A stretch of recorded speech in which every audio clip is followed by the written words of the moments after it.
Chiru sir ಬಗ್ಗೆ ಹೇಳಬೇಕು ಅಂದರೆ,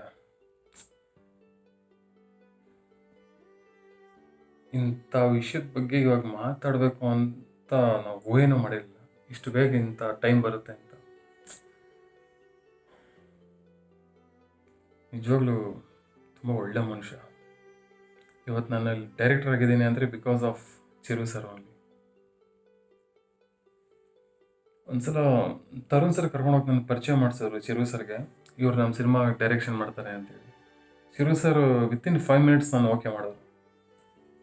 ನಿಮ್ಮನ್ನು ನೋಡಿದ ತಕ್ಷಣ ಏನೋ ಒಂದು ವೈಬ್ರೇಷನ್ ಇದೆ ನನಗೆ, ನೀವು ಸಿನಿಮಾ ಮಾಡಿ, ಡೈರೆಕ್ಷನ್ ಮಾಡಿ, ವೆಲ್ಕಮ್ ಟು ಮೈ ಟೀಮ್ ಅಂತ ಹಗ್ ಮಾಡಿದ್ರು. ಇವತ್ತಿಗೂ ಆ ದಿನ ಮರೆಯೋಕ್ಕಾಗಲ್ಲ. ಆಮೇಲೆ ನಾನು ಒಬ್ಬನೇ ಅಂತಲ್ಲ, ಸುಮಾರು ದಿನ ಹೊಸಬ್ರ ಜೊತೆ ಮಾಡಿದ್ದಾರೆ ಚಿರು ಸರ್. ಆಮೇಲೆ ನಾವು ಹೊಸಬ್ರು ಅಂದ ತಕ್ಷಣ ನಮ್ಗೆ ಎಲ್ಲೋ ಟೆನ್ಷನ್ ಇರುತ್ತೆ, ಹೆಂಗೆ ನಮ್ಮನ್ನು ಟ್ರೀಟ್ ಮಾಡ್ತಾರೆ ಅಂತ. ಬಟ್ ಶೂಟಿಂಗಲ್ಲಿ ಎಲ್ಲೋ ಆ ಥರ ಒಂದು ಫೀಲೇ ಬರೋದು. ನಮಗೆ ತುಂಬ ಕೋಆಪ್ರೇಟಿವ್ ಆಗಿ ಡೇ ನೈಟು ಒಂದೊಂದ್ಸಲ ನಾವು ಶೂಟಿಂಗ್ ಮಾಡಿದ್ರೆ ನೆಕ್ಸ್ಟ್ ಡೇವರೆಗೂ ಶೂಟ್ ಮಾಡ್ತಾನೆ ಇರ್ತೀವಿ. ಆಗಲೂ ಕೂಡ ಶೂಟಿಂಗ್ ಸ್ಪಾಟಲ್ಲೇ ಇದ್ದು ಅವ್ರು ಕಂಪ್ಲೀಟ್ ಅವ್ರು ಪ್ಯಾಕಪ್ ಆಗೋ ತನಕ ಶೂಟಿಂಗ್ ಸ್ಪಾಟಲ್ಲೇ ಇರ್ತಾರೆ. ಆಮೇಲೆ ಇವಾಗ ಎಷ್ಟೋ ಜನ ಆರ್ಟಿಸ್ಟ್ಗಳು ಅವ್ರದ್ದು ಕ್ಯಾರೆಕ್ಟರ್ ಹಾಕಿದ ತಕ್ಷಣ ಕ್ಯಾರವನ್ಗೆ ಹೋಗ್ಬಿಡ್ತಾರೆ. ಬಟ್ ಇವ್ರು ಹಂಗೆ ಮಾಡೋದಿಲ್ಲ. ಇನ್ನೊಬ್ರದ್ದು ಏನೇ ಈ ಬೇರೆ ಸೀನ್ ನಡೀತಿದ್ರು ಅದನ್ನು ನೋಡಿಕೊಂಡು ಅಲ್ಲೇ ಕುಂತಿದ್ದು ಬ್ರೇಕಲ್ಲಿ ಮಾತ್ರನೇ ಅವ್ರು ಹೋಗೋದು. ಅವರು ಬಗ್ಗೆ ಒಳ್ಳೇದು ಹೇಳಬೇಕು ಅಂದರೆ ತುಂಬ ಇದೆ ಆ್ಯಕ್ಚುಲಿ. ತುಂಬ ಅಂದರೆ ತುಂಬ ಒಳ್ಳೆ ಮನುಷ್ಯ, ನೈಸ್ ಹ್ಯೂಮನ್ ಬೀಯಿಂಗ್ ಆ್ಯಕ್ಚುಲಿ. ಆಮೇಲೆ ಶೂಟಿಂಗಲ್ಲಿ ಯಾರಿಗೂ ತೊಂದರೆ ಕೊಟ್ಟಿಲ್ಲ, ಯಾವಾಗಲೂ ನಗ್ನಗ್ತಾ ಇರೋರು, ಎಲ್ರಿಗೂ ನಗಿಸ್ತಾ ಇರೋರು, ತುಂಬ ಜೋಯಲ್ ಆಗಿರ್ತಿದ್ರು ಅವರು. ಯಾವತ್ತೂ ಅವ್ರು ನಮಗೆ ಒಂದು ಸಮಸ್ಯೆ ಅಂತ ಚಾನ್ಸೇ ಇಲ್ಲ. ಅವ್ರ ಬಗ್ಗೆ ಒಂದು ನೆಗೆಟಿವೇ ಇಲ್ಲ. ತುಂಬ ಗ್ರೇಟ್ ಆ್ಯಕ್ಚುಲಿ. ಬಟ್ ಇಂಥದ್ರ ಬಗ್ಗೆ ಈ ಥರ ಮಾತಾಡಬೇಕು ಅಂದ್ರೆ ಒಂಥರ ಸಂಕಟ ಆಗುತ್ತೆ, ಅವ್ರು ಇಲ್ವಲ್ಲ ಅಂತ. ಊಹೆನೂ ಮಾಡೋಕ್ಕಾಗಲ್ಲ ಅದು. ನಾವೆಲ್ಲ ಇನ್ನು ಶಾಕಲ್ಲೇ ಇದ್ದೀವಿ. ಏನು ತುಂಬ ಸಂಕಟ ಆಗುತ್ತೆ. ನಾವು ಅವ್ರ ಜೊತೆ ಒಂದು ವರ್ಷ ಇಷ್ಟು ಟ್ರಾವೆಲಿಂಗಲ್ಲಿದ್ದೆ ನಮ್ಗೆ ಹಿಂಗೆ ಆಗ್ತಾ ಇದೆ. ಇನ್ನು ಅವ್ರ ಫ್ಯಾಮಿಲಿನ ನೆನೆಸ್ಕೊಂಡ್ರೆ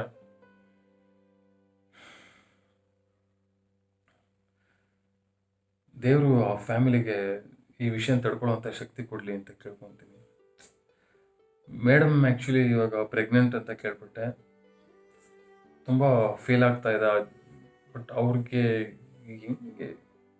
ಹೆಂಗೆ ತಡ್ಕೊತಾರೆ ಆ ವಿಷಯ,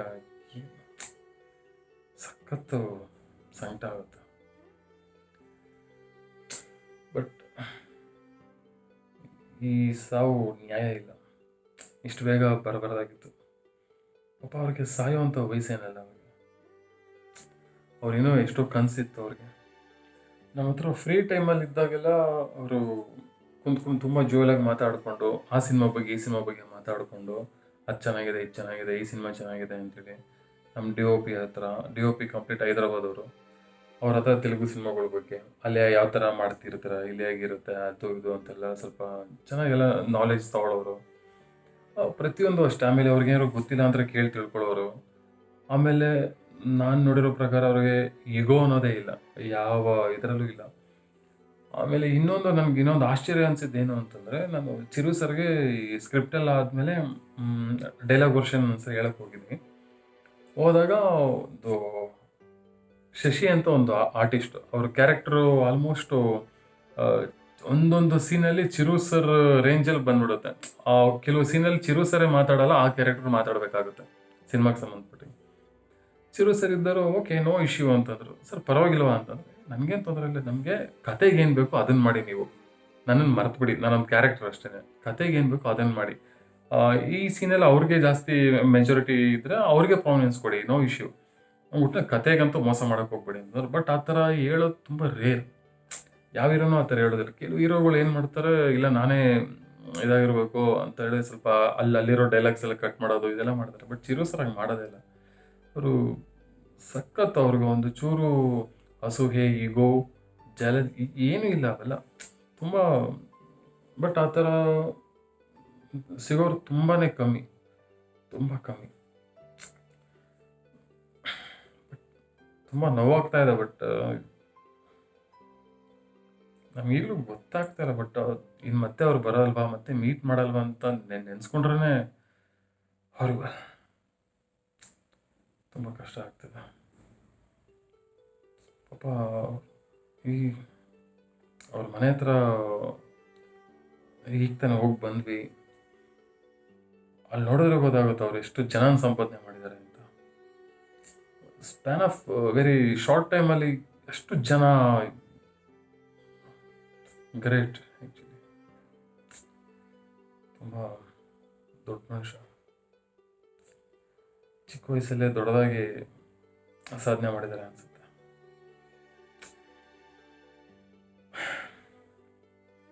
ಇನ್ನೊಂದು ವಿಷಯ ಹೇಳಬೇಕು ಅಂತಂದರೆ, ಒಂದು ಸೀನ್ ಮಾಡ್ತಾ ಇದ್ವಿ ನಮ್ಮ ಸಿನಿಮಾದಲ್ಲಿ. ಒಂದು ಕ್ಯಾರೆಕ್ಟರ್ ತಾತ, KGF ತಾತ ಹ್ಯಾಂಗ್ ಮಾಡ್ಕೊಳ್ಳೋ ಸೀನು. ಆ ಸೀನ್ ಶೂಟ್ ಮಾಡೋ ದಿನ ಸಾರ್ಗೆ 104 ಫೀವರ್ ಇತ್ತು. 104 ಫೀವರ್ ಇತ್ತು. ಇನ್ನು ನಾವು ಶೂಟಿಂಗ್ ಮಾಡೋಕ್ಕಾಗಲ್ಲ, ನೆಕ್ಸ್ಟ್ ಡೇ ಬೇರೆ ದಿನ ಮಾಡ್ಕೊಳ್ಳೋಣ ಅನ್ನೋ ಪ್ಲ್ಯಾನಲ್ಲಿ ಇದ್ವಿ. ಬಟ್ ಸಾರು ಪರವಾಗಿಲ್ಲ, ನಂದು ಏನೇನಿದೆ ಪೋರ್ಷನ್ಸ್ ಎಲ್ಲ ಮುಗಿಸ್ಕೊಳ್ಳಿ, ನಾನು ಹೋಗ್ತೀನಿ ಅಂತೇಳಿ ಅವ್ರು ಬಂದು ಆ ಬಿಸಿಲಲ್ಲಿ ನಿಂತು ಅವ್ರ ಪೋರ್ಷನ್ಸ್ ಎಲ್ಲ ಮುಗಿಸ್ಕೊಂಡು ಅವ್ರ ಶಾರ್ಟ್ಸ್ ಎಲ್ಲ, ಆಮೇಲೆ ನಾವು ಬೇರೆ ಶಾರ್ಟ್ಸ್ ಪ್ಲ್ಯಾನ್ ಮಾಡಿದ್ವಿ. ಬಟ್ ಅಷ್ಟು ಜ್ವರ ಎತ್ಕೊಂಡು ಅದೇ ಜಾಗದಲ್ಲಿ ಬೇರೆ ಹೀರೋ ಇದ್ದಿದ್ರೆ ಮೇ ಬಿ ಆ ಥರ ಮಾಡ್ತಾ ಇರಲಿಲ್ಲ ನಾವು. ನಾನು ಕೇಳಿದೆ, ಏನಕ್ಕೆ ಸರ್ ಅಷ್ಟೊಂದು ರಿಸ್ಕ್ ತೊಗೊತಾ ಇದ್ದೀರಾ, ಬೇಡ ಸುಮ್ಮನೆ, ಏನಕ್ಕೆ ಈ ಥರ ಜ್ವರ ಇದೆ, ಸ್ವಲ್ಪ ಏನೋ ಇದೆ, ಮೆಡಿಕೇಶನ್ಸ್ ತಗೋಗಿ ಅಂತಂದರೆ ಅವ್ರಂದ್ರೆ ಇಲ್ಲ, ಏನು ತೊಂದರೆ ಇಲ್ಲ ಮಾಡಿ. ಅದು ಅಲ್ಲದೆ ನಾನು ಇಷ್ಟೊಂದು ಗಿಡ್ಡಿನೆಸ್ ಆಗಿರೋದು ಈ ಸೀನ್ಗೆ ಸಿಕ್ಕಾಪಟ್ಟೆ ಆ್ಯಪ್ಟ್ ಆಗಿರುತ್ತೆ, ಇದು ಬಿಟ್ಟರೆ ಮತ್ತೆ ನಾವು ನ್ಯಾಚುರಲ್ ಆಗಿ ಮಾಡಿದ್ರು ಈ ಥರ ಬರೋದಿಲ್ಲ ಅಂತೇಳಿ ಅವರು, ನೀವು ಸಿನಿಮಾದಲ್ಲಿ ನೋಡಿದ್ರೆ ಅದು ಗೊತ್ತಾಗುತ್ತೆ. ಅದೊಂದು. ಮತ್ತು ಪೊಲೀಸ್ ಸ್ಟೇಷನ್ ಸೀನಲ್ಲೂ ಅಷ್ಟೇ, ಅವತ್ತು ಸ್ವಲ್ಪ ಹೆಲ್ತ್ ಇಶ್ಯೂ ಇತ್ತು ಸರ್ಗೆ. ಬಟ್ ಅವತ್ತು ಅಷ್ಟೇ ಏನು ತೊಂದರೆನೇ ಆಗಿಲ್ಲ. ಅವರು ನೀಟಾಗಿ ಬಂದು, ಅದು ದೊಡ್ಡ ದೊಡ್ಡ ಡೈಲಾಗ್ಸ್ ಎಲ್ಲ ಇತ್ತು, ಸ್ವಲ್ಪ ಆವಾಜ್ ಹಾಕೋದೆಲ್ಲ ಇತ್ತು. ಬಟ್ ಸಖತ್ ಎನರ್ಜೆಟಿಕ್ ಆಗಿ ಸೂಪರಾಗಿ ಮಾಡಿದ್ರು. ಅವ್ರಿಗೆ ಹುಷಾರಿಲ್ಲ ಅಂತ ಯಾರೂ ಹೇಳೋಕ್ಕೆ ಆಗೋದಿಲ್ಲ, ತುಂಬ ಚೆನ್ನಾಗಿ ಮಾಡಿದ್ರು. ಆಮೇಲೆ ನಮ್ಮ ತಾನ್ಯ ಮೇಡಮ್ಗೆ ಆ್ಯಕ್ಚುಲಿ ಅವ್ರ ಜೊತೆ first time like combination. Dialogues ಅಷ್ಟೇ ನೀಟಾಗಿ ಇಬ್ಬರು ಮ್ಯೂಚುವಲಾಗಿ ಅಂಡರ್ಸ್ಟ್ಯಾಂಡಿಂಗ್ ಇದು ಮಾಡಿ, ಅವರು ಈ ಥರ ಮಾಡಿ, ಈ ಥರ ಮಾಡೋಣ, ಈ ಥರ, ಇದು ತುಂಬ ಚೆನ್ನಾಗಿತ್ತು. ಬರೀ ಅವ್ರೊಬ್ಬರ ಜೊತೆ ಅಂತಲ್ಲ, ಇವನ್ ಛಾಯಾ ಮೇಡಮ್ ಜೊತೆ ಆಗಿರ್ಬೋದು, ಶಿವಮಣಿ ಸರ್ ಕಾಂಬಿನೇಷನ್ ಆಗಿರ್ಬೋದು, ದೇವ್ಗಿಲ್. ಆಮೇಲೆ ಸಾರ್ ಬಗ್ಗೆ ಇನ್ನೊಂದು ಕ್ಲೈಮ್ಯಾಕ್ಸ್ ಫೈಟ್ ಸೀನ್ ಮಾಡ್ತಾ ಇದ್ವಿ, ರೈನ್ ಎಫೆಕ್ಟ್ ಸೀನ್. ದೇವ್ಗಿಲ್ ಅವ್ರದ್ದು ಡೇಟ್ ಇರಲಿಲ್ಲ, ಇವತ್ತು ಸ್ಟಾರ್ಟ್ ಆಗಿದ್ದು rain effect. Next day morning 6 o'clockವರೆಗೂ ಬರೀ ಮಳೇಲಿ ನೆನಿತಾನೆ ಇದ್ರು. ನಮಗೇನೆ ಅಲ್ಲಿ ಬರೀ ಆ ಒಂದು ವೆದರ್ಗೆ ನಾರ್ಮಲ್ ಆಗೇನೆ ಫುಲ್ ಕೋಲ್ಡ್ ಆಗ್ತಾ ಇತ್ತು. ಅವರು ವಿತ್ ವಾಟರ್, ಅವ್ರಿಗೆ ನಮಗಿನ್ನ ಒಂದು 10 times. ಬಟ್ ಆದರೂ ಕೂಡ ಅವ್ರೇನು ಬೇಜಾರು ಮಾಡ್ಕೊಂಡಲೆ, ಇಲ್ಲ ಇದು ಮತ್ತೆ ಇವತ್ತು ಬಿಟ್ಟರೆ ನೆಕ್ಸ್ಟ್ ಸಿಗೋದಿಲ್ಲ ಅಂತೇಳಿ ಡೇಟ್ ಅಲ್ಲಿವರೆಗೂ ನೆನ್ಕೊಂಡೇ ಮಾಡಿದ್ರು. ಅದಾಗಿ ನೆಕ್ಸ್ಟ್ ಡೇ ಅಷ್ಟು ನೆಂದರೂ ಕೂಡ ಮತ್ತೆ ಶೂಟಿಂಗ್ ಬಂದರು. ಅವರು ನಮ್ಗೊಂದಿನ ರೆಸ್ಟ್ ಬೇಕು ಆ ಥರ ಏನೂ ಕೇಳೇ ಇಲ್ಲ. ಸೂಪರ್ ಎಲ್ಲ. ಬಟ್ ಆ ಥರ ವ್ಯಕ್ತಿ ಸಿಗೋದು ತುಂಬ ರೇರ್. ಆ ಥರ ನೀವು ಎಕ್ಸ್ಪೆಕ್ಟ್ ಮಾಡೋಕ್ಕಾಗಲ್ಲ ತುಂಬ. ಬಟ್ ಎಷ್ಟೋ ವಿಷಯಗಳು ಚಿರು ಸರ್ ಬಗ್ಗೆ ಎಷ್ಟೋ ಗೊತ್ತೇ ಇಲ್ಲ ಆಚೆ. ಅದಕ್ಕೆ ಎಷ್ಟಾಗುತ್ತೋ ಅಷ್ಟು ಮ್ಯಾಕ್ಸಿಮಮ್ ಇದ್ರ ಮುಖಾಂತರ ಹೇಳೋಣ ಅಂತ. ಅವರು, ನಾನು ಚಿರು ಸರ್ ಹತ್ರ ಯಾವಾಗಲೂ ಹೇಳ್ತಾ ಇರ್ತಿದ್ದೆ, ಸರ್ ನನಗೆ ನಿಮ್ಗೆ ಏನೋ ಒಂದು ನಂಟಿದೆ ಸರ್ ಅಂತ. ಹೇಗೆ ನೀವಿನದು ಅಂತ ಕೇಳ್ತಾಯಿದ್ರು. ಅವ್ರದ್ದು ವಾಯುಪುತ್ರ ಸಿನಿಮಾ ಬಂದಾಗ ನಾನು DOP ಸುಂದರನಾಥ್ ಸುವರ್ಣ ಅಂತ ಇದ್ರು ಅವರು, ಇವಾಗಿಲ್ಲ. ಅವ್ರ ಹತ್ರ ಹೇಳಿದ್ದೆ ನಾನು ಒಂದ್ಸಲ ಚಿರು ಸರ್ಗೆ ರೀಡಿಂಗ್ ಕೊಡ್ಬೇಕು ಸರ್ ಅಂತೇಳಿ. ಇಲ್ಲ ಅವರು ಸ್ವಲ್ಪ ಬ್ಯುಸಿ ಇದ್ದಾರೆ, ಒಂದು 2-3 ಫಿಲ್ಮ್ಸ್ ಆದಮೇಲೆ ಹೇಳೋಣ, ನೀನೊಂದು ಸ್ವಲ್ಪ ಇನ್ನೂ ಈಗಿನ ಒಂದು 3-4 ಸಿನಿಮಾ ಮಾಡಿದ್ಯಾ, ಸ್ವಲ್ಪ ನೀನು ಇನ್ನೂ ಸ್ವಲ್ಪ ಟ್ರೈನ್ ಆಗೋ ಅಂತ ಆವಾಗಲೇ ಹೇಳಿದರು. ಸರಿ, ಆ ಟೈಮಲ್ಲಿ ಮಿಸ್ ಆಯಿತು. ಹೀಗೆ ಅವ್ರನ್ನ ಏನೋ ಆಗ್ತಾ ಇರಲಿಲ್ಲ, ಸ್ವಲ್ಪ ಮಿಸ್ ಆಗ್ತಾ ಫೈನಲಿ ಇಲ್ಲಿ ಕಾಕಿಗೆ ಇದಾದ್ವಿ. ಬಟ್ ಅದ್ರ ಜೊತೆ ಇನ್ನೊಂದೇನು ಅಂತಂದರೆ, ಅವ್ರಿಗೆ ಆಂಜನೇಯ ಅಂದರೆ ತುಂಬ ಇಷ್ಟ, ಅವ್ರ ಮನೆ ದೇವರು. ಬಟ್ ಅವರು ಯಾವಾಗಲೂ ಎಲ್ಲ ಮಾತು ಮುಗಿಸಿದ್ಮೇಲೆ ಜೈ ಆಂಜನೇಯ ಅನ್ನೋದು ಅವ್ರದ್ದೊಂದು ಪದ್ಧತಿ. ಆಮೇಲೆ ನನಗೂ ಕೂಡ ಆಲ್ಮೋಸ್ಟ್ ಒಂದು 7-8 ಇಯರ್ಸಿಂದ ಹನುಮಾನ್ ಬಗ್ಗೆ ತುಂಬ ಒಲವು, ಆಲ್ಮೋಸ್ಟ್ ಚಿಕ್ಕ ಹುಡುಗನಿಂದ ಇದೆ. ಬಟ್ ನಾನು ಇತ್ತೀಚೆಗೆ ನಮ್ಮ ರಾಮಚಂದ್ರ ಗುರೂಜಿಗಳ ಜೊತೆ ಸೇರಿಕೊಂಡು ಹನುಮಾನ್ ಚಾಲೀಸ ಇದೆಲ್ಲ ಮಾಡ್ತಿದ್ದೆ. ಅವ್ರ ಹತ್ರ ಹೇಳ್ತಾ ಇದ್ದೆ ನಾನು, ಸರ್ ನಾನು ಈ ಥರ ಹನುಮಾನ್ ಚಾಲೀಸ ಹೇಳ್ತಾ ಇದ್ದೀನಿ, ನಂಗೆ ಹನುಮಾನ್ ಅಂದರೆ ತುಂಬ ಇಷ್ಟ ಅಂತ. ಆಮೇಲೆ ಇದು ಈ ಥರ ಒಂದು ಡಾಲರ್ ಅವರು ಇದು ನೋಡ್ಬಿಟ್ಟು ತುಂಬ ಇಷ್ಟ ಆಗಿ, ಇದೇ ಥರದ್ದು ನಮ್ಮ ಸಿನಿಮಾದಲ್ಲಿ ನನಗೊಂದು ಬೇಕು ಅಂತೇಳಿ ಅದೊಂದು ಮಾಡಿಸ್ಕೊಂಡು, ನೀವು ಕಾಕಿ ಸಿನಿಮಾ ನೋಡಿದ್ರೆ ಈ ಥರದ್ದೊಂದು ಇದಕ್ಕಿಂತ ಸ್ವಲ್ಪ ದೊಡ್ಡ ಡಾಲರ್ ನೋಡ್ಬೋದು. ಅವ್ರಿಗೆ ಈ ಥರ ಗದೆ ಇರೋ ಡಾಲರ್ ತುಂಬ ಇಷ್ಟ ಅಂತೆ.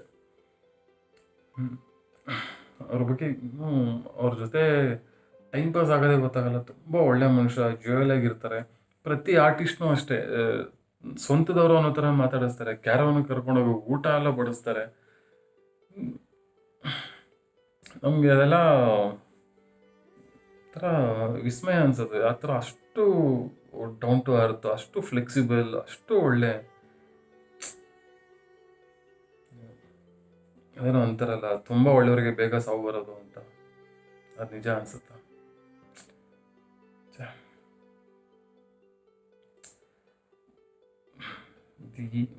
ಏನು ಸಡನ್ ಆಗಿ ನಡೆದೋಗುತ್ತೆ ಎಲ್ಲ. ಈ 2020 ಅಂತೂ ತುಂಬ ವರ್ಸ್ಟ್ ಆಗಿದೆ. ತುಂಬ ಜನ ಆರ್ಟಿಸ್ಟ್ನ ಕಳ್ಕೊಂಡ್ಬಿಟ್ವಿ. ರೀಸೆಂಟಾಗಿ ಬುಲೆಟ್ ಪ್ರಕಾಶ್ ಅವ್ರನ್ನ ಕಳ್ಕೊಂಡ್ವಿ, ಮುತ್ತಪ್ಪ ಸರ್ನ. ಇವರು ಏನು ಕಣ್ಮುಂದೆನೇ ಎಲ್ಲ ಇದೆಲ್ಲ ಏನು ಭಯ ಆಗ್ತಿದೆ ನಮಗೆ. ಏನಿವೆಲ್ಲ ಥು. ಚಿರು ಸರ್ ಅವ್ರ ಫ್ಯಾಮಿಲಿ, ದೇವರೇ ಅವರಿಗೆ ಶಕ್ತಿ ಕೊಡಬೇಕು. ನಿಜವಾಗ್ಲೂ ತುಂಬ